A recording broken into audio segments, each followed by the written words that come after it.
Jemand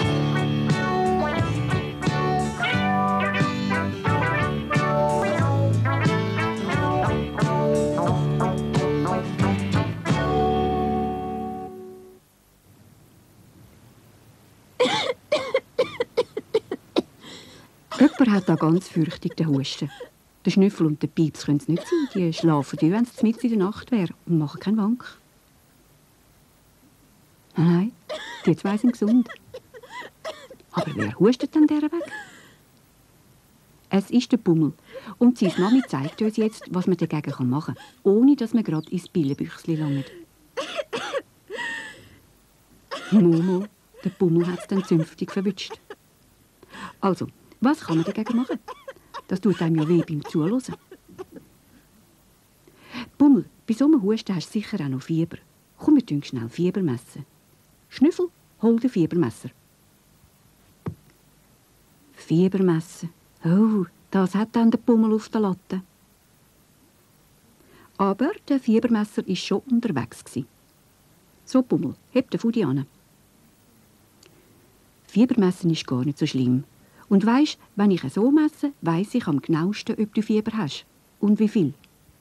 In die Schule kannst du heute nicht. Ich tue gerade schnell dem Lehrer anrufen.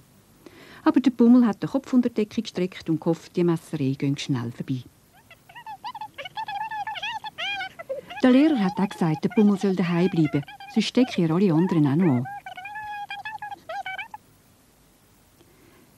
Nach guten 3 Minuten war der Pummel erlöst. 37 Grad ist noch ein bisschen Temperatur, kein Fieber. Sonst hätte die Mami am Doktor angerufen. Aber so kann es der Sohn selber pflegen. Zuerst gibt es Hustentee.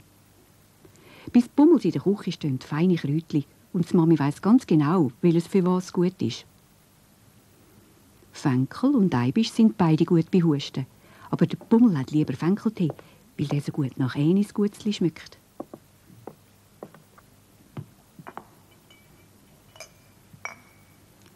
Neben der Kräutersammlung hängt ein ganz toller Kräuterkalender.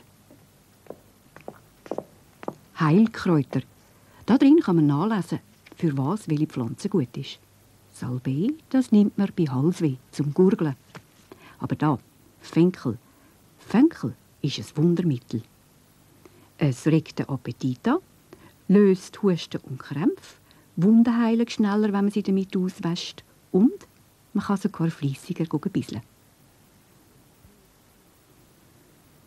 So, das Wasser ist heiß. Der Tee muss jetzt ziehen. Die Wirkstoffe in diesen Samen müssen Zeit haben, um sich zu entfalten. Und dann fängt es an zu schmecken. Eben fast wie an der Weihnacht beim Kräbelibacken. Schnüffel sind kein Gutzli, es ist Tee. Aber man kann ihn noch nicht trinken. Pummel, schlüpf unten, ich tue ihn zuerst lüften. Die alte, verhustete Luft muss raus. Und dann hängt die Mami feuchte Tücher auf. Es ist fast wie in der Wäschküche, denkt der Pummel. Dort schmeckt es auch so fein frisch. Auch auf die Heizung kommt ein Gefäß mit Wasser. Wenn die Luft nämlich schön sauber und feucht ist, plagt einem der Husten viel weniger. So, jetzt kann der Pummel seinen Tee schlürfen. Klar darf man schlürfen, wenn man den Husten hat und muss im Bett bleiben. So, aber jetzt gibt es noch einen Schwitzwickel. Die Mami hat das Lindtuch in lauwarmes Wasser getaucht, es gut ausgewunden und mummelt jetzt ihren Hustenbub rein. Schön über die Brust, Rücken und die Schultern. Drüber kommt ein Barchenlindtuch und wird auf beiden Seiten fest untergeschoppt. Schwitzwickel heisst das, weil man da drin ganz schön zu schwitzen kommt. So, Pummel, jetzt kommt noch eine Decke drüber. Und dann musst du so bleiben. 3 Stunden.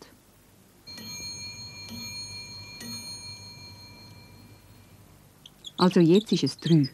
Was macht man so lange? Ja, wenn man einen Pieps und einen Schnüffel daheim hat, wird es einem nicht so schnell langweilig. Man schaut einfach denen ein bisschen zu.